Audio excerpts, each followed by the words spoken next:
Muy bien. Que el Señor les bendiga, hermanos. Hola. Bueno, no hace tanto frío, por lo menos afuera. Acá ya vamos a entrar en la primavera. Pero gracias a Dios el Señor hoy nos va a regalar, como es de costumbre en nuestra ciudad, viento. Estamos en Bahía Blanca.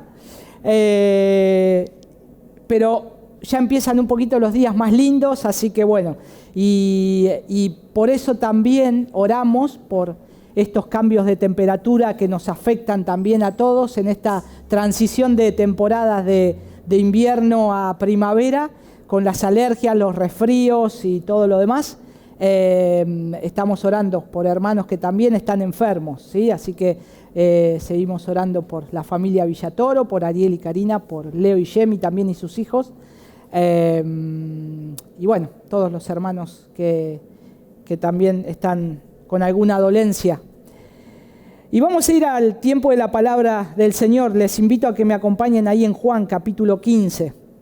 Juan capítulo 15, por favor. Vamos a estar hablando hoy principios de la vida cristiana, llevar fruto. Y enseguida ustedes conectan eso y se dan cuenta, claro, vamos a hablar de la vid. Y eso es lo que vamos a hablar, porque Jesús hizo esta ilustración. ¿Y para qué Jesús hizo esta ilustración de la vid? ¿Para qué Jesús un día, caminando con sus discípulos, a pocas horas de su muerte, hace esta ilustración para dar una enseñanza? Bueno, vamos a leerla ahí a partir del versículo 1.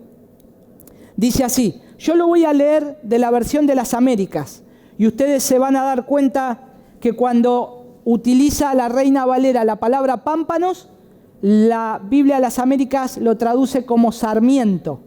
No es sarmiento el de la escuela, no es ese, sino el verdadero significado de la palabra sarmiento, que lo vamos a ver. Así que no quiero que se distraigan con eso. Vamos ahí al verso 1. Yo soy la vid verdadera y mi Padre es el viñador. Todo sarmiento que en mí no da fruto, lo quita. Y todo el que da fruto, lo poda para que dé más fruto. Vosotros ya estáis limpios por la palabra que os he hablado. Permaneced en mí y yo en vosotros. Como el sarmiento no puede dar fruto por sí mismo si no permanece en la vid, así tampoco vosotros si no permanecéis en mí. Versículo 5. Yo soy la vid, vosotros los sarmientos. El que permanece en mí y yo en él, ese da mucho fruto, porque separados de mí nada podéis hacer. Si alguno no permanece en mí, es echado fuera como un sarmiento y se seca. Y los recogen, los echan al fuego y se queman. Si permanecéis en mí y mis palabras permanecen en vosotros, pedid lo que queráis y os será hecho. En esto es glorificado mi Padre, en que deis mucho fruto, y así probéis que sois mis discípulos. Como el Padre me ha amado, así también yo os he amado, permaneced en mi amor. Si guardáis mis mandamientos, permanecéis en mi amor, así como yo he guardado los mandamientos de mi Padre y permanezco en su amor. Estas cosas os he hablado, para que mi gozo esté en vosotros y vuestro gozo sea perfecto. Vamos a orar una vez más. Señor, te damos gracias por tu palabra. Te pedimos que nos ayudes, te pedimos tu asistencia, te pedimos que abras el entendimiento, Señor. Gracias por el tiempo que podemos venir a cantar a tu nombre en este día y a exponer nuestra vida, Señor, a tu palabra. Háblanos, Señor, te lo pedimos en el nombre de tu Hijo Jesús. Amén y amén. Hay muchos momentos claves y sublimes en la vida de Jesús en este mundo. Cuando se encarnó, después de que Él nace de una virgen, ocupa el vientre de una madre, ya ese es algo sublime. Pero después cuando nace y después todos sus hechos a partir que empieza a crecer, todo es precioso en la vida de Jesús. Todo es digno que nosotros lo veamos. Todo tiene un sentido, todo tiene una enseñanza. Y los relatos desde su concepción hasta su muerte y resurrección y ascensión, todos ellos son dignos de conocer en profundidad. Pero hay momentos especiales que los evangelios nos relatan. Y los tres evangelios que nosotros llamamos sinópticos, Mateo, Marcos, Lucas, nos van relatando y contando hechos como una narración y un contenido en similitud, porque poseen cosas muy similares. Pero si bien el Evangelio de Juan también es parte de esos evangelios, es parte de una unidad, el Evangelio de Juan tiene algo muy especial en la historia y en la narrativa de Jesús. El Evangelio de Juan nosotros podemos ver que relata como un testigo presencial de Jesucristo los hechos de Jesús. Juan hace énfasis a Jesucristo como Dios. Juan hace un énfasis en que podamos ver cuando leemos ese Evangelio que Jesucristo es Dios. No hay duda que Él es Dios. No nos deja ninguna duda. Él tenía un conocimiento de los otros evangelios también, y por eso que el Evangelio de Juan es un aporte a reforzar lo que los otros evangelios no suplen. Juan, inspirado por el Espíritu Santo, en su propósito es traer a todos a la fe en Cristo como su Salvador, como Señor, para que tengan vida eterna. Y ustedes notan que cuando leen el Evangelio de Juan, utiliza varias veces la vida eterna. La vida eterna, la vida eterna. Pero también nosotros vemos que en el Evangelio de Juan, en su Evangelio, relata 8 milagros y 9 discursos. En el Evangelio de Juan hay 8 milagros y 9 discursos que él da. Y esto nos hace ver también que Juan quiere que todos sepan que Jesús es Dios. Pero a su vez también vamos a encontrar que Juan nos dice que Jesús es el pan de vida, que también Jesús es la luz del mundo, y también usa figuras o metáforas como la puerta, yo soy el buen pastor, yo soy el camino. También nos dice que Él es la resurrección y la vida, pero también ahí en Juan encontramos que nos dice que Jesús es la vid, la vid. Son todas figuras que nos utilizan, como nosotros utilizamos muchas veces y decimos, mirá, te voy a contar algo, queremos una enseñanza. Y enseguida decimos, te voy a dar un ejemplo. ¿Viste esa planta que va creciendo? Bueno, y damos el ejemplo para que lo que queremos enseñar se entienda mejor. Nuestra mente, hermanos, es algo tan misterioso, pero a su vez precioso que Dios nos dotó. Porque tiene una capacidad de que decimos algo y al instante nuestra mente evoca eso que estamos hablando. Por ejemplo, si yo les digo, miren, ahí hay un árbol de ciruela, qué ricas esas ciruelas. Ustedes enseguida se van a dar vuelta y van a estar, ya la imagen del ciruelo la tienen. Se van a esperar con un árbol de tronco marrón medio oscuro, de hojas medias violetas oscuras, con un fruto que parece medio negro, pero es un violáceo bien fuerte. Todo eso lo evocó la mente en segundos nomás, en segundos. Pero cuando digo, ese ciruelo, mirá qué fruta rica que tiene, ya nuestra mente evoca el gusto de que cuando una vez en nuestra vida mordimos una ciruela y se nos hizo agua a la boca y dijimos, qué rica ciruela. Todavía no llegamos al árbol, todavía no tomamos el fruto y todavía no comimos de la ciruela. Pero nuestra mente tiene esa capacidad dada por Dios para evocar imágenes, sentir, apreciar, sentir los gustos sin que todavía nosotros lo hayamos experimentado. Y lo que Jesús está haciendo acá, y cuando Juan en su Evangelio parece que lo hace bien simple las enseñanzas de Jesús, quiere que podamos evocar con una metáfora, con una imagen, algo que ellos conocían de la época. Una vid o una parra, como nosotros le decimos, con uvas, lleno de uvas, pero a su vez la imagen de una vid en algunos casos vacía. Y nosotros vamos a estar viendo ahí, porque este evangelio es sumamente espiritual, porque al aportar una contribución única al registro de la vida del Señor, lo hace especial. Y también el Evangelio afirma más o menos unas 7 afirmaciones del yo soy, del yo soy.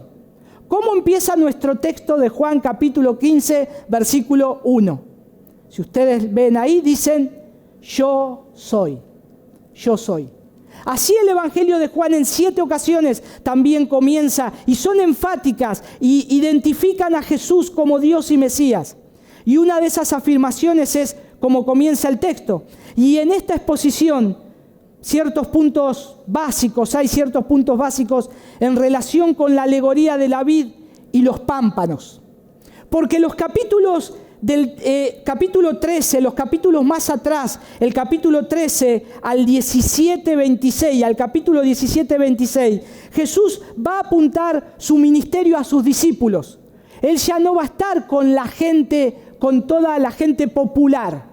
Ahora Él se retrae a sus discípulos a partir del versículo 13 y comienza a enseñarles a ese grupo precisamente. Comienza a enseñarles y a hablarles desde el capítulo 13, versículo 1, al capítulo 17, versículo 26. Y en sus enseñanzas se tornan más personales para ellos, porque comienza ya pronto está pronto a pocas horas de ser arrestado para ser llevado a la cruz.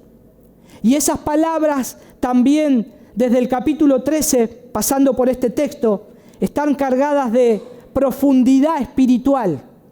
Porque lo que quiere nuestro Señor es, Él les tenía que animar y recordar lo que a Él le debía pasar. Y lo que a Él le iba a pasar, a ellos les iba a traer mucho miedo, mucha inseguridad. Ya su maestro no iba a estar más. Ya su maestro lo iban a detener, lo iban a apresar. Iba a morir en una cruz como un criminal. Entonces Él comienza a preparar sus corazones para todo lo que va a acontecer. Para todo lo que va a pasar. Lo que iba a acontecer. Y entonces Él ahí los fortalece. Comienza a fortalecerlos con sus palabras. ¿Y qué les dice que va a ser esa fortaleza? Va a venir el Espíritu Santo.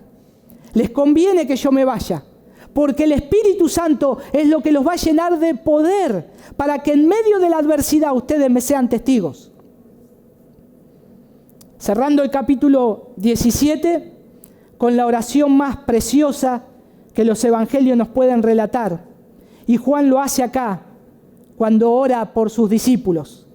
Y el Señor hace esa oración que una vez dijo un pastor: si te dijeran que podés hacer una oración, una última oración, y sabés que esa oración va a ser contestada en los cielos, cada palabra que pidas, ¿qué pedirías? Bueno, esta es la oración de Jesús en Juan 17. Esa oración específica se cumple hasta el día de hoy. Inclusive ora por nosotros. Señor, dice Él, no te pido por estos, mis discípulos, sino por los que van a creer por lo que ellos van a predicar. Y nosotros somos sus hijos, somos la iglesia del Señor, que recibimos el Evangelio de Cristo porque una vez los discípulos predicaron y salieron al mundo a predicar. Pero todo esto también Jesús lo comunica para nosotros, los que habríamos de creer en Él. Y recordar también que tenemos su comunión, su gozo, su amor, su entrega. Tenemos el Espíritu Santo y vivimos la vida cristiana conectada ¿a dónde? A la fuente de la vid, a la fuente de la vid verdadera, de la vid verdadera. ¿Qué es aquello que no debemos olvidar en cualquier momento de nuestro caminar en Cristo? Que Él nos prometió y nos recuerda en estos textos. ¿Qué es lo que yo puedo leer acá y que el Señor me dice al leer estos textos, lo que hemos leído hoy? Nos está diciendo, no te olvides de esto. Mira, lee. Y hoy leímos lo que no nos podemos olvidar. Y vamos a verlo, ¿qué es? Básicamente hay 4 elementos en todo el capítulo 15. En todo el capítulo 15, y hay varios elementos ahí que fueron dados por Jesús cuando se levantaron luego de haber estado en el aposento alto juntos. ¿Ustedes se acuerdan que estuvieron en el aposento alto? Jesús ofreció su última cena.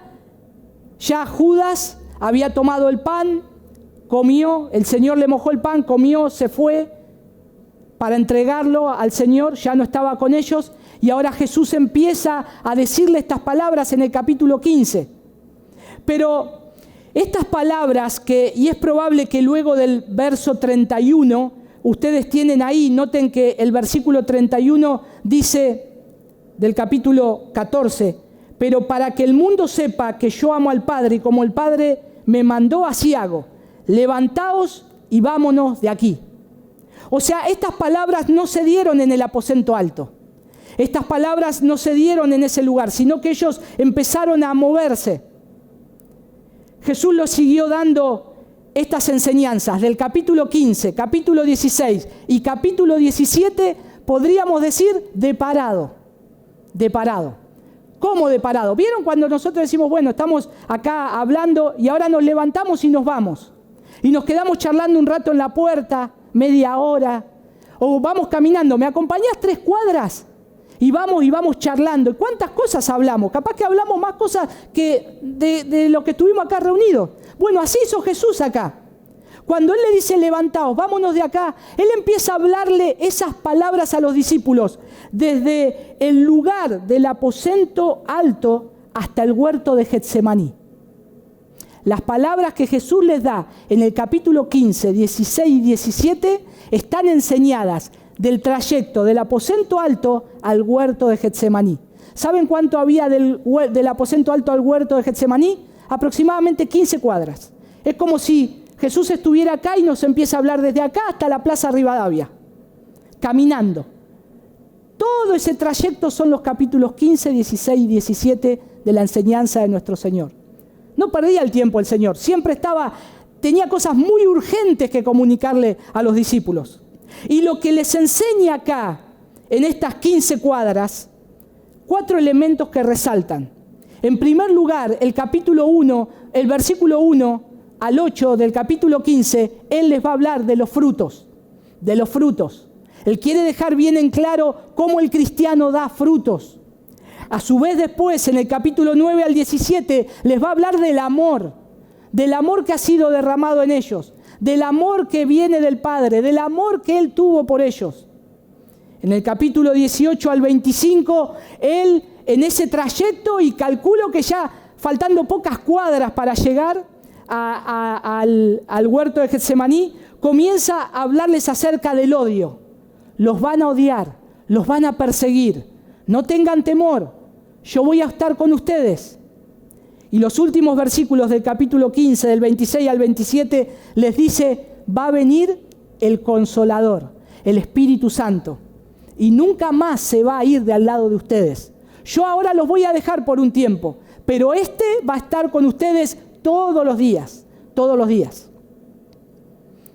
Pero veamos entonces la ocasión de esta alegoría.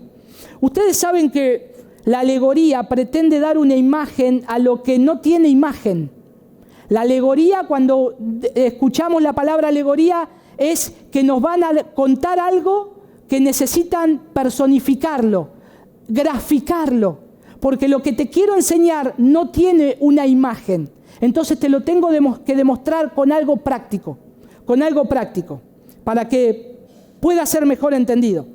Y el hecho de que antes de su juicio y crucifixión fuera esta la última oportunidad de Jesús, que Jesús tuvo de advertir a los discípulos que no fueran como Judas, sino que permanecieran en la fe, que manifestaran ellos mismos en su vida no la obra de Satanás, sino los frutos del Espíritu Santo. Y el hecho adicional de que la fertilidad de la vid, que era una planta muy común en la Palestina de aquel entonces, era una imagen muy fresca en ellos. Jesús les decía, cuando les dijo, yo soy la vid, ¿y qué hizo la mente de ellos? Evocó la vid, que ellos veían todos los días, en su caminar, cuando salían de su casa, cuando iban camino a otro sitio, veían plantaciones de vid en distintos lados, grandes hileras donde colgaban racimos de uva. Era muy común y sugería fácilmente, él dice, toma este ejemplo y sugiere fácilmente dar frutos espirituales. Y él les quiere explicar eso, porque explica por qué Jesús pronunció también esta alegoría. no la pronunció en un lugar desierto, la pronunció en un lugar donde había muchas plantas con esas características. Por eso, inclusive, del camino al aposento alto, al huerto de Getsemaní, aún siendo de tarde, ellos se cruzaron con algunas vides o con alguna planta que tenía ese fruto. Además, la ilustración no era totalmente nueva o extraña para ellos, era natural para todo israelita. ¿Qué es la vid? Porque ellos lo asociaban no solamente con su entorno general, con lo que veían día a día, sino que también a ellos la palabra que Jesús les decía, que eran palabras de vida eterna, evocaban lo que Dios había hablado al pueblo del Antiguo Testamento, a sus antiguos padres, a Moisés y a los profetas. Porque también en el Antiguo Testamento Dios utiliza la planta de la vid para hablarle al pueblo de Dios. ¿Qué es la vid? Bueno, es lo que nosotros conocemos hoy como una parra, ¿no? Nosotros decimos en Argentina tengo una parra. Y es un arbolito donde crecen varias hojas, donde se van extendiendo las ramas, donde va creciendo esa vara que es el sarmiento o que es el pámpano. El pámpano no es la uva. No sé si ustedes alguna vez lo pensaron. Porque lo que dice el texto acá, dice, todo pámpano que no da fruto, entonces quiere decir que el pámpano es esa ramita donde están todos los nutrientes, donde sale una hojita muy chiquita que empieza a florecer y de ahí sale el fruto de la uva. Y de ahí sale el fruto. Entonces el pámpano es esa rama larga, flexible, en la cual pasan todos los nutrientes para que pueda dar fruto. Entonces, eso es la vid. ¿Cómo ellos asociaban la vid? Esta imagen que ahora Jesús les estaba hablando, estas 15 cuadras hasta el huerto de Getsemaní. Se acordaban del Antiguo Testamento y ellos decían, ¿dónde dice la vid? ¿Dónde dice la vid? A ver, concordancia no tenían. Celular para buscar rápido, vid. Nosotros hoy decimos, ¿dónde dice vid? Buscamos vid en la concordancia y salen todos los textos de la vid. Bueno, ellos evocaban la enseñanza de lo que se le había dado del Antiguo Testamento. Y vamos a ver solamente dos de ellas, y hay más, 2 o 3. El Salmo capítulo 80, versículo 14, el Salmo de Asaf. Miren cómo ilustra o lo que habla de esta vid.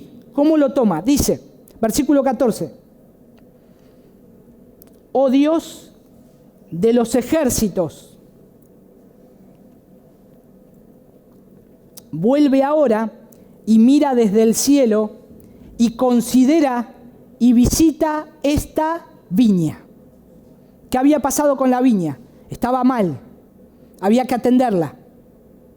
Entonces ahí dice, así como el viñador se ocupa de una viña que la trabaja, Señor, ocúpanos de nosotros. La tarea del viñador de antes es la tarea del viñador de ahora. ¿Ustedes han tenido posibilidad de viajar alguna vez al Valle del Río Negro? Plantaciones de frutas, frutales, manzanas. Y en la época donde ya no hay fruto, ¿qué hace? Se poda. Y se corta con las tijeras, pero el podador tiene una experiencia muy buena y lo hace subido a una escalera y a mano. Y va podando todo aquello que después quieren que crezca y que dé fruto. El viñador hacía esa tarea. ¿Y saben dónde tenía que efectuar el corte de la rama exactamente? En la vid, en el pámpano, en el sarmiento. Lo tenía que hacer sobre esa rama que ya ahora quería que ya le habían sacado el fruto y ya era temporada de cortarla para que dé más fruto. Se apoyaba fuerte la tijera y se cortaba. Por eso el Señor después nos dice, mi Padre tiene que trabajar en ese pámpano. Lo va a tener que cortar, lo va a tener que empezar a podar para que lleve más fruto todavía. Cuando el viñador podaba ese sarmiento, él de acuerdo al corte que le daba, era el fruto largo, si iba a ser más largo, si iba a ser más nutrientes, o esa rama iba a tener muchas más uvas, o iba a tener pocas uvas, pero de buena calidad. Entonces, él decía dónde iba el corte. Y exactamente esa era la tarea del viñador. Y acá en el Antiguo Testamento también se evoca esa imagen. Atiende la viña, Señor, porque no tiene frutos, porque está mal. La viña no solamente tenía que ir sobre enrejados, sobre lugares donde iba a ir creciendo y apoyándose, sino que tenía que tener un cerco a su alrededor para que otros animales no entren a la viña y empiecen a hacer una depredación de las hojas y del fruto cuando ya estaba creciendo. Noten el Salmo 128, versículo 3. Salmo 128, versículo 3. Bienaventuranza del que tema al Señor. Versículo 3 dice: tu mujer será como vid que lleva fruto a los lados de tu casa, tus hijos como planta de olivo alrededor de tu mesa. Qué precioso eso, ¿no? Y ahí está la imagen. Entonces, cuando ellos pensaron lo que Jesús les dijo, evocaban todas esas imágenes, hablando tal vez de una viña que había que arreglar, pero a su vez también de una vid que da muchos frutos y que es una bendición. Pero era también conocido que a veces las vides no daban el fruto deseado, al igual que la aplicación de esta verdad en dar frutos espirituales. Y en el Antiguo Testamento Dios tiene que usar, y el Señor da esta imagen de la viña cuando el profeta Isaías, el Señor le habla diciendo cómo estaba su pueblo. En Isaías capítulo 5, versículo 4 dice: cuando se compara al pueblo de Dios a una viña, noten ahí, cultivada por Él, pero sin embargo, ¿qué pasa? No dio fruto, no dio fruto. Son mi pueblo, pero no dieron fruto, no dieron fruto. Y cuando en Jeremías capítulo 2, versículo 21 también, el pueblo se alejó de Dios, se sumergió a la idolatría.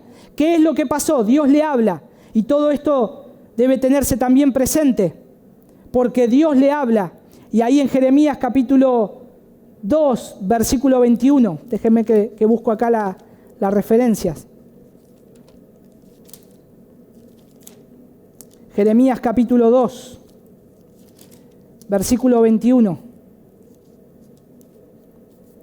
Noten que dice ahí: yo te planté, pero yo te planté como vid escogida, toda ella de simiente genuina.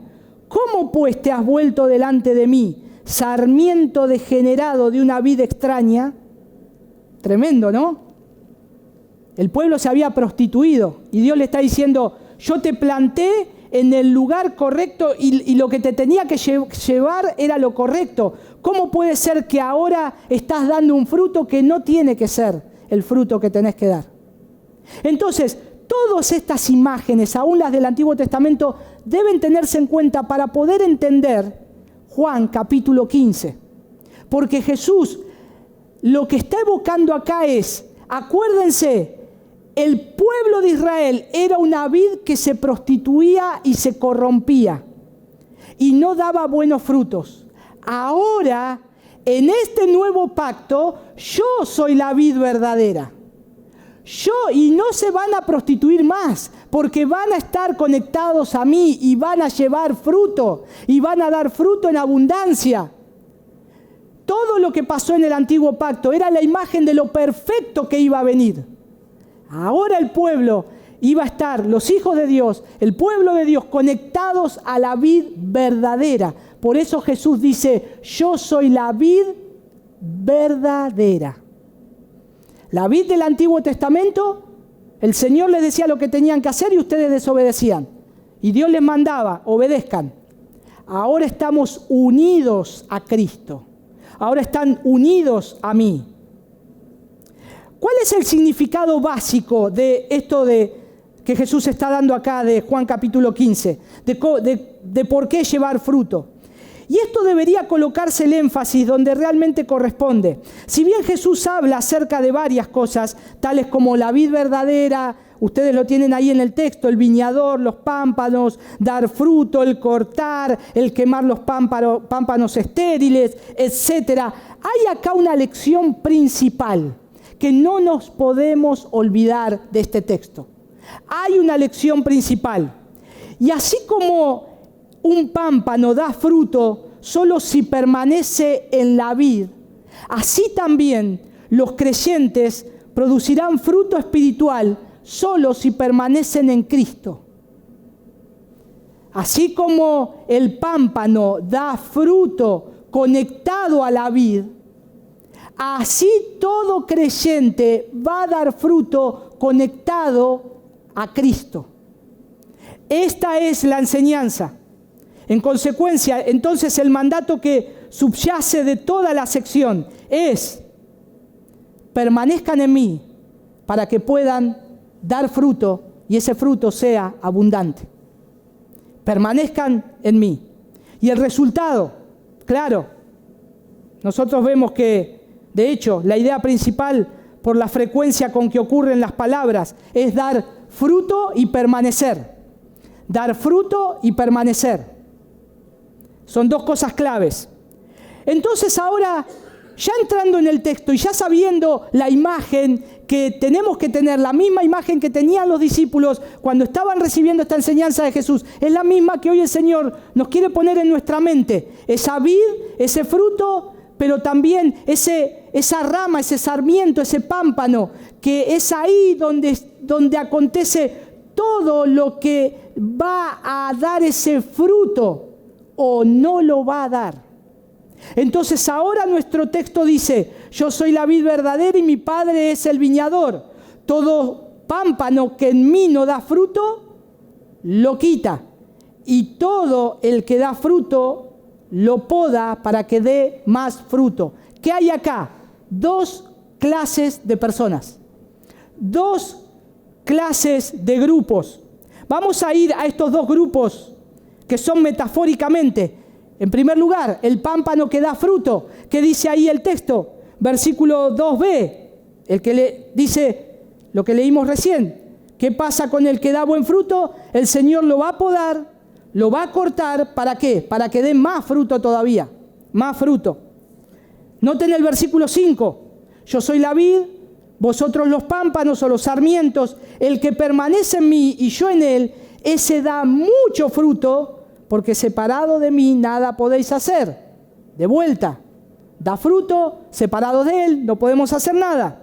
Versículo 8, noten lo que dice: en esto es glorificado mi Padre, en que deis mucho fruto y así probéis que sois mis discípulos. El primer grupo, pámpano que da fruto. Pero el segundo grupo, dos textos nomás hay acá, los que no dan fruto. El primero es muy claro. ¿Qué dice? Todo pámpano, sarmiento que en mí no da fruto, ¿qué se hace? Se corta, lo quita. Y a su vez, el versículo 6, si alguno no permanece en mí, es echado fuera como un pámpano, un sarmiento, y se seca. Y los recogen, los echan al fuego y se queman. Vamos a ver qué significa eso, porque noten que está hablando de un pedazo de sarmiento que está verde todavía, porque dice lo corta y se seca. No lo cortó seco, lo cortó con algo que está, hay algo que le llega, pero no da fruto, no sirve. Lo vamos a ver eso, y es interesante. Pero acá tenemos estos dos grupos, los que dan fruto y los que no dan fruto. Y entonces, fíjense cómo tenemos que tratar esto. Los pámpanos que dan fruto, ¿qué pasa? ¿Son qué? Limpiados. Limpiados. El Señor los limpia, el Señor trabaja con ellos. Jesús les dijo, y noten que esta enseñanza la da cuando no está Judas. Porque Judas, ¿qué había pasado? Ya había sido cortado. No era de él. Estaban con ellos, pero no era de ellos. Era el hijo de perdición. Era ese pámpano que no da fruto. Entonces él ahí da la enseñanza. Por eso dice, vosotros todos van a dar fruto. De los discípulos, de los 10 que estaban ahí, todos siguieron fieles hasta la muerte, predicando a Cristo. El que no siguió no tenía que estar, porque esta enseñanza no era para él, sino que era para estos 10 que ahora le estaban siguiendo. 11. Dije 10, son 12 discípulos. 11, para estos 11. En segundo lugar, ¿cómo se trata el tema? Que los pámpanos que no dan frutos son cortados, se dejan secar, se recogen, se arrojan al fuego y se queman. Noten que explica cada paso de lo que se hace. Pero ¿a quiénes se representan con estos dos grupos? Bueno, repetidas veces en el cuarto evangelio, aquellos quienes se proclaman las buenas nuevas y que en cierto sentido tienen la luz, se dividen en grupos también. ¿Se acuerdan cómo Juan empieza su evangelio? El Verbo fue hecho carne, habitó entre nosotros, vimos su gloria, pero a su vez dice, la luz vino al mundo. La luz vino al mundo. Y eso ustedes lo pueden ver en Juan capítulo 1, versículo 9, que habla de la luz. Pero a su vez también en el capítulo 12, versículo 35 de Juan. Vamos a ir un cachito más atrás, porque ahí también hay dos grupos. Están, y ahora lo vamos a ver, el versículo 35.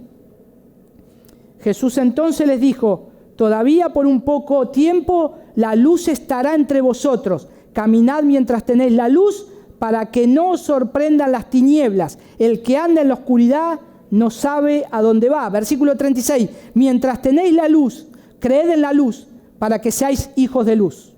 Dos grupos, el que está en luz y el que está en tinieblas. Lo mismo que los pámpanos. Dos tipos de pámpanos, el que da fruto y el que no da fruto. Entonces eso está quedando claro. Lo que tenemos que ver acá entonces, que la enseñanza de Jesús es los que aceptan el mensaje y los que rechazan el mensaje.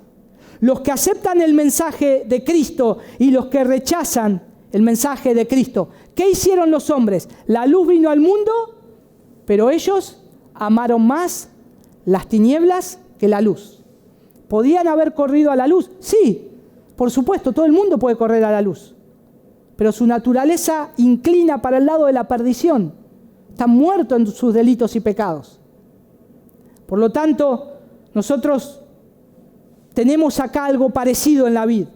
Los antecedentes históricos ciertamente señalan en esa dirección. Porque también, así como vimos que Judas había cedido, su relación con Jesús había sido, podríamos decir que solo externamente en apariencia. Cuando Jesús proyectó su ministerio, Judas estaba con él. Judas estaba al lado de él. Pero él estaba al lado de él y era toda una apariencia. Noten, Judas participó de los milagros. Judas participó de las enseñanzas del Mesías. Judas estuvo cuando el Señor hizo los milagros más extraordinarios. Cuando ellos salieron a predicar, Judas estuvo ahí. Sin embargo, no era del Señor. Entonces quiere decir que una persona puede hacer todas estas cosas y no ser de Cristo. ¿Cuál es el resultado que son de Cristo? Dan frutos. Ah, bueno, pero miren los frutos que tengo yo. ¿Cuántos milagros que hice? Soy un apóstol. ¿Cuántas iglesias tengo? Eso es fruto. No, amigo, no es el fruto. El fruto es estar conectado a la vid. El fruto es estar conectado a Cristo. Y que tengas el fruto de Cristo en tu vida. Que tu vida refleje a Cristo. Que esté entregada a Él. Ese es el fruto. Ese es el fruto del cual el Señor está hablando. Y Judas nos da una lección acá. Él estuvo al lado de Jesús, escuchó las palabras de Jesús, las escuchó de la boca de la persona que jamás tuvo un error en esta tierra. Y sin embargo, no creyó.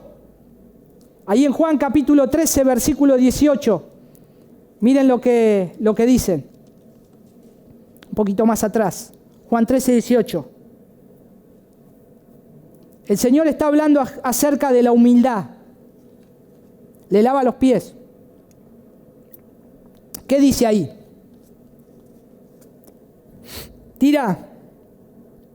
tira un palito santo, ¿no? Como dice Lea, ¿no? Que por ahí le tiraban ahí. Dice, no hablo de todos vosotros, yo conozco a los que he escogido, pero es para que se cumpla la Escritura.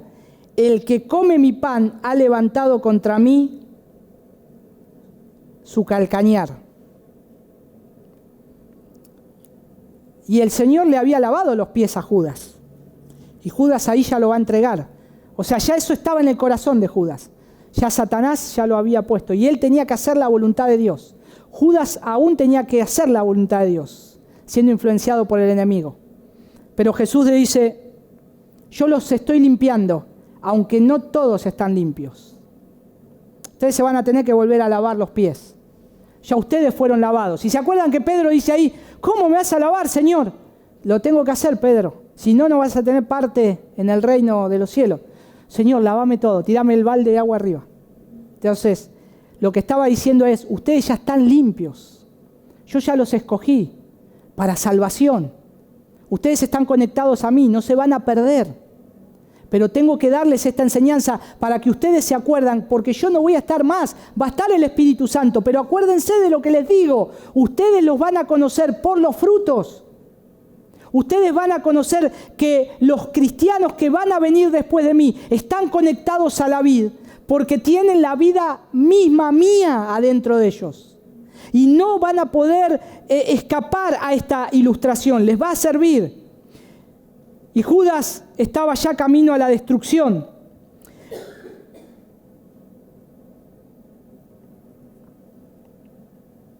Y también, ¿no parecería natural que al hablar de pámpanos que dan fruto, pensara también en los otros discípulos y en general en todos aquellos?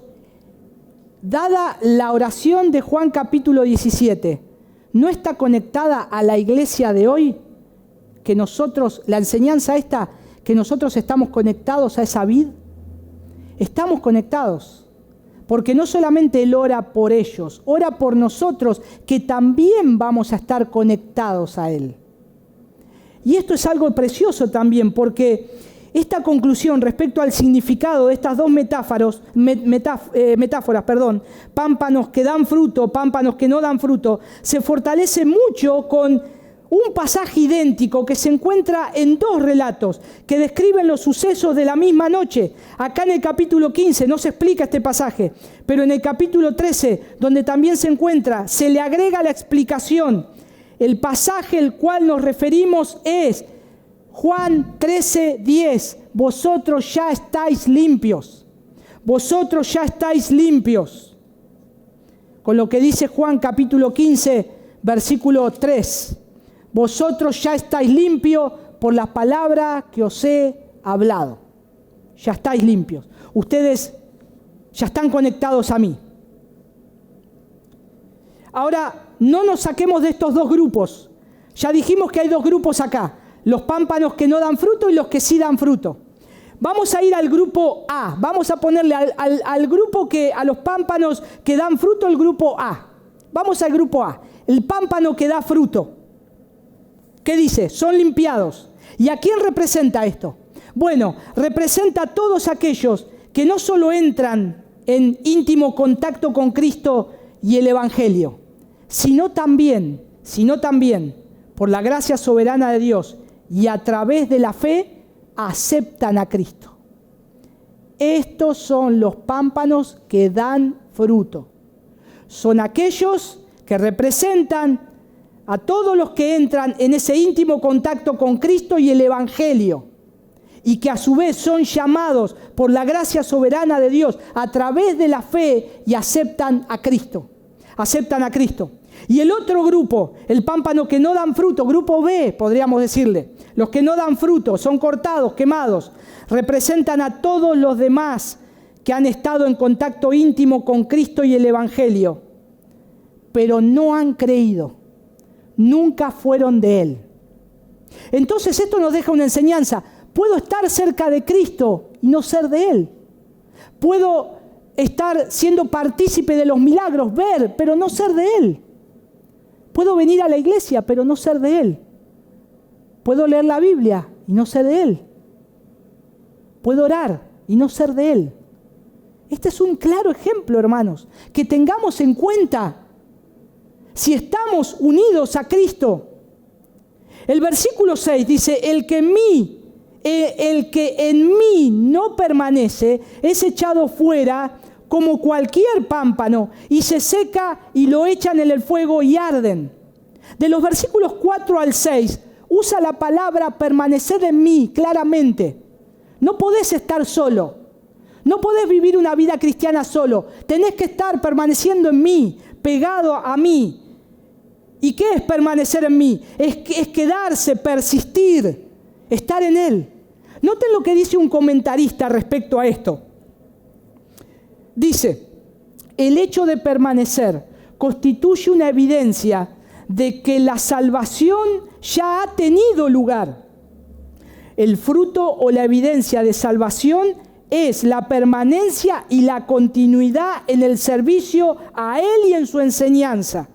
El creyente que permanece es el único creyente legítimo. De hecho, permanecer y creer son aspectos esenciales de la salvación genuina. En Mateo, el Señor Jesús dijo, el que persevere hasta el fin, ese será salvo. Pero el que persevere por sus propias fuerzas, no, nunca dijo el Señor. No puso la palabra, si se esfuerzan y permanecen, van a ser salvos. No, Él dice, el que llegue hasta el fin es la evidencia de que ese siempre estuvo conectado a mí, de que es genuino, de que estuvo conectado a la vid. No van a tener duda. El que al final de los tiempos, a medida que van pasando los tiempos, el Señor ya pronto viene a buscar a su iglesia, comienza a alejarse, tal vez nunca haya sido de Él. Y empieza a evidenciar que no está conectado a la vid. Que no está conectado a la vid. Noten los 5 elementos en el castigo del que rechaza la luz. Les dije el ejemplo de la luz porque es el más claro también. El que está en luz o el que está en tinieblas. Pero noten el castigo para los que no están en Cristo. Dice ahí, ¿qué pasa con el pámpano que no da fruto? Es echado fuera como cualquier pámpano. ¿Qué pasa? Ya ha sido condenado. Ya ha sido condenado. Juan capítulo 3, versículo 18. Estas palabras son fuertes. Juan 3:16 es lo que más nos gusta, ¿no? Qué precioso Juan 3. Porque de tal manera amó Dios al mundo. Bueno, pero tenemos que leer todo Juan capítulo 3. Porque creo que ahí, yo creo que ninguna película de terror es tan fuerte como esto. Juan 3:18. El que cree en Él no es condenado, pero el que no cree ya ha sido condenado, porque no ha creído en el nombre del unigénito Hijo de Dios. Hermanos, imagínense ya una sentencia previa. Por eso nos tenemos que gozar que estamos en Cristo. Porque todos nosotros podríamos haber sido escogidos para perdición. Y hubiese sido justo. Todos nosotros hubiésemos sido como... Todos nosotros nos merecíamos lo que le pasó a Judas. Pero en su gracia y en su amor el Señor dijo, no todos se van a perder. Yo quiero que este se salve, este se salve, este se salve. Es una gracia. O sea, y uno lee este pasaje y se acuerda de, Señor, gracias porque me salvaste. Pero no solo eso. Noten otro punto. Dice que se corta ese pámpano porque rechazó la luz. Se corta esa rama, no da fruto. Pero ¿qué pasa? Parecía que tenía vida. Estaba verde, pero no tenía fruto, no era de él. Cuando lo corta, ¿qué pasa? Se seca. Comienza a secarse. Y aunque esa persona pueda seguir en esta vida por un tiempo más, ¿qué pasa? No tiene paz, no tiene gozo. Dice que se extingue. Es como esa imagen que Judas da en el versículo 12. Cómo son esos que andaban trayendo peleas y pleitos y división que no eran de él. Él dice, son árboles otoñales sin fruto, 2 veces muertos y desarraigados. Desarraigados. ¿Qué pasa cuando esa rama se seca? Comienza a extinguirse, se empieza a apagar. Ya no hay gozo, ya no hay paz. El Señor nos dice en su palabra, no hay paz para los impíos. No hay paz para los impíos. ¿Y qué sucede con eso? Bueno, también vemos ahí el ejemplo inolvidable de Judas. ¿Qué pasó? Judas parecía hasta la cena del Señor, Judas parecía que estaba con ellos. Cuando ya Satanás había entrado en su corazón para hacer lo que tenía que hacer, de a poco ya él fue cortado. ¿Y qué pasó automáticamente? Empezó a secarse. Ya él entrega a Jesús, pero no tiene paz, no tiene gozo. Estando al lado de él, algo podía llegar a tener, pero no era de él. Y ahí es donde comienza a secarse poco a poco. ¿Y qué pasa después? Va y se mata. Y después de su muerte, ¿qué pasa? El fuego eterno. El fuego eterno. Y acá está todo el proceso. Noten, porque dice, y los recogen a los pámpanos. ¿Y se acuerdan esto? El Evangelio de Mateo capítulo 13, versículo 40. Lo que el Señor les dice, versículo 30. ¿Qué pasa cuando viene la siega? ¿Qué hacen los segadores? Empiezan a recoger. Dice, y al tiempo de la siega yo diré a los segadores, recoger primero la cizaña y atarla en manojos. ¿Para qué? Para quemarla. Para quemarla. Apocalipsis capítulo 14, versículo 18.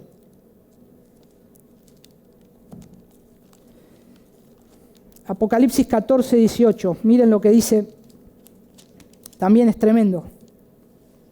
Y otro ángel, el que tiene poder sobre el fuego, salió del altar y llamó a gran voz al que tenía la hoz afilada, diciéndole, mete tu hoz afilada y vendimia los racimos de la vid de la tierra, porque sus uvas están maduras.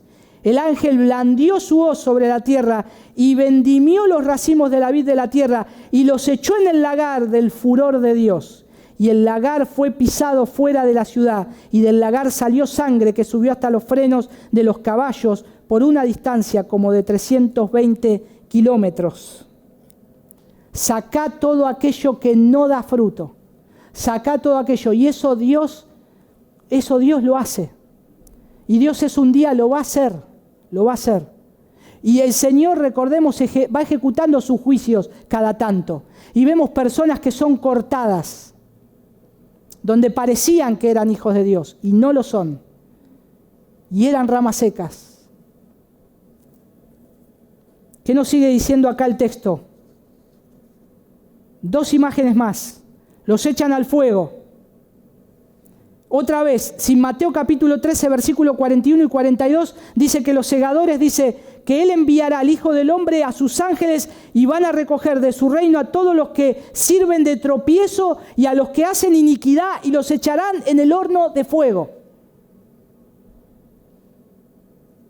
Noten, Jesús da una descripción para que nos entre un pavor, hermanos, un pavor de decir, Señor, líbranos de ser esas personas. Porque da el paso a paso. Dice, una rama que la cortamos porque no da fruto, se seca, la agarran, la meten en el fuego. ¿Y para qué agrega? Y arden. No es necesario. Yo sé que si tiro algo al fuego se va a quemar.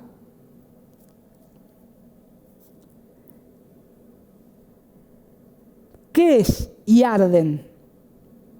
Según Mateo 25, 46, es ir al castigo eterno, a un fuego que nunca más se va a apagar, a un fuego que nunca más se va a apagar.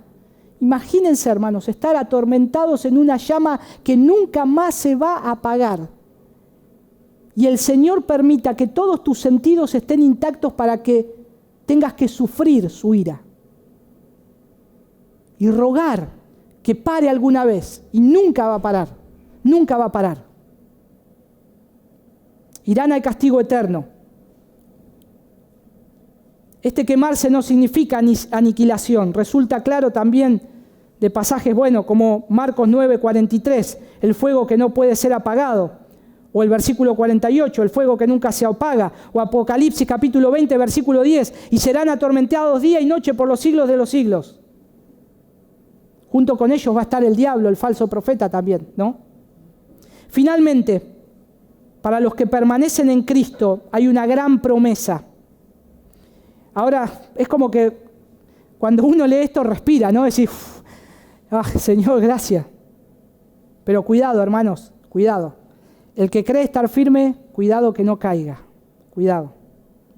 Ahora repite y explica el pensamiento de permanecer positivamente en Cristo. Si volvemos a nuestro texto de Juan 15, versículo 4, dice, permaneced en mí y yo en vosotros. Como el sarmiento o el pámpano no puede dar fruto por sí mismo si no permanece en la vid, así tampoco vosotros si no permanecéis en mí. Y el versículo 5 dice, yo soy la vid, vosotros los pámpanos. El que permanece en mí y yo en él, ese da mucho fruto, porque separado de mí nada podéis hacer.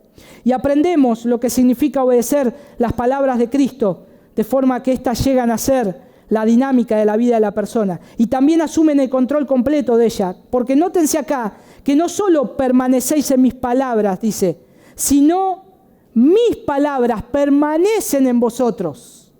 No solo ustedes permanecen en obedecerme en mis palabras, yo permanezco en ustedes. Yo no me voy a desprender de ustedes. Yo estoy con ustedes. De modo que entonces la persona lo que tiene que hacer es creer y actuar de acuerdo a eso. Yo como cristiano tengo que creer. El Señor me dice, vos tenés que dar fruto y yo tengo que empezar a trabajar en ver los frutos eso en mi vida. Pero a su vez yo estoy confiado de que Él me está abasteciendo para que yo dé esos frutos. Por eso estoy conectado a Él. El permanecer en Cristo produce resultados extraordinarios. Si no lo creen, miren después, lean Hechos de los Apóstoles, la vida de estos hombres que estaban recibiendo esta enseñanza de camino al huerto. ¿Qué pasó con cada uno de ellos? ¿Cómo ellos creyeron también esta palabra? Aunque sufrieron y lo abandonaron, como Pedro y todos los demás. Pero el Señor dijo, no importa, ya están unidos a mí. Van a dar frutos igual. Siempre está el perdón y el arrepentimiento. Y hermanos, ¿cuáles son los frutos que tenemos que dar? La oración eficaz. Y ustedes dirán, ¿qué tiene que ver la oración eficaz con esto? Sí tiene que ver, porque ¿saben qué? Está en el versículo 7. Miren el versículo 7. Si permanecéis en mí y mis palabras permanecen en vosotros, pedid lo que queráis. ¿Y qué? Y os será hecho. ¿Por qué dice eso el Señor? Porque el cristiano no puede vivir sin orar. No podemos vivir si no estamos conectados con Dios. Un cristiano que está conectado a la vid, ora y cree al Señor. Y cree que eso puede ser posible. Por eso estamos conectados a Él. La aplicación de la ilustración que se encuentra acá en el versículo 7, donde la permanencia en la vida está estrechamente ligada a la oración. Y creo que quienes están debidamente cerca de la vid no van a querer pedir sino solo aquello que esté acorde a la vid. Lo que yo quiero ser, si estoy conectado a la vid, quiero ser un fruto que dé la vid. No voy a estar pidiendo, la vid no está pidiendo, Señor, haceme una manzana, haceme una banana, Señor. No, quiero ser el fruto que da ese árbol. Y es un buen fruto. Y nosotros tenemos que pedir los frutos que el Señor nos dijo, de acuerdo a lo que nosotros vamos a hacer y tenemos que ser en su palabra. Porque este párrafo termina en el 8, donde dice, en esto es glorificado que mi Padre, en que deis mucho fruto y así probéis que son mis discípulos. La oración está ligada a la vid, pero la oración que yo le haga a Dios está ligada a glorificar a mi Padre. A eso está conectado. A eso está conectado. Que llevéis mucho fruto. Y noten que no es un fin en sí mismo, sino que su razón de ser es traer la gloria al Padre. Y por último, el versículo 8, llevar mucho fruto. Esto es las gracias o frutos espirituales por gracia de Dios. ¿Qué significa esto? Los que son discípulos van a ser más discípulos todavía. Si ustedes son mis discípulos, van a ser ahora todavía más discípulos. Y ahí está el tema. Y habiendo considerado a Jesús, pasa ahora también a llevar fruto, a llevar fruto. Y a veces oramos, Señor, ayúdame a vivir una vida para ti. Señor, ayúdame a que yo pueda vivir una vida para ti. Creo que sería mejor estar orando, Señor Jesús, vive tu vida por medio de mí. Viví tu vida por medio de mí. Porque es lo que necesito. Si estoy conectado a la vid, si estoy conectado a Él, lo que la gente tiene que ver, que lo que brota de ese árbol es Cristo. Es Cristo. Y yo tengo que mostrar a Cristo. Y se tienen que ver los frutos de un cristiano. Recordemos el Nuevo Testamento, lo que Dios hizo con esa viña. Después, ¿saben qué pasó con el pueblo de Dios? Dios le dijo, ¿quieren estar solos? Yo les voy a sacar todo lo que los protegía. Y los van a arrasar. Van a arrasar la viña. Hasta que después yo vuelva y los recupere. Pero hermanos, nosotros tenemos que orar, Señor, que vivas tu vida por medio de mí. Porque yo sé que separado de ti, nada puedo hacer. Nada puedo hacer. Demostremos, hermanos, que somos sus discípulos, porque las personas ven los frutos en mi vida, porque estoy unido a Cristo y permanezco en Él. Demostremos que somos cristianos, porque estamos unidos a Cristo. ¿Podemos no dar fruto? Sí podemos no dar fruto. ¿Podemos ser como una vid que parece que da buenos frutos? Podemos. Pero la realidad es que nuestro Padre es el viñador. Y así como damos buenos frutos y esos frutos se ven, nuestro Padre va a poner las tijeras sobre nosotros para cortarnos y nos va a doler. Una disciplina duele. Cuando nos reprende el Señor duele, pero es para bien, para que demos mucho fruto. Pero cuando no sientas el dolor de la reprensión de parte de Dios, empezá a dudar, porque solamente va a caer una sola tijera sobre vos, la que va a cortar y la que va a ser echada para que se seque y para que después arda en el fuego eterno. Oremos. Señor, te damos gracias por tu palabra, te damos gracias porque, Señor, tu palabra nos ha hablado y te ruego, Señor, que en medio de mi explicación, de mi exposición, tu Espíritu Santo, Señor, haya traído la convicción en cada uno de nosotros de lo que tiene que ser. Ayúdanos, Padre, a poder vivir para tu gloria. Ayúdanos a ser conscientes que estamos conectados a la vid verdadera. Ayúdanos a dar fruto, Señor, y que ese fruto se note, se vea, Señor, que otros lo vean. No solo por lo que hablamos, por lo que decimos, por lo que sabemos, sino por nuestros hechos. Señor, que nuestros hechos, nuestra actitud puedan mostrarle, Señor, al mundo que somos tus discípulos. Ayúdanos, Señor, y ayúdanos a poder vivir y hacer todo, sea que oremos, que prediquemos, que estudiemos, hacer todo, como dice ahí el versículo 8, para tu gloria y para tu honra, Señor. Gracias por este tiempo y gracias por tu palabra. En el nombre de tu Hijo Jesús. Amén.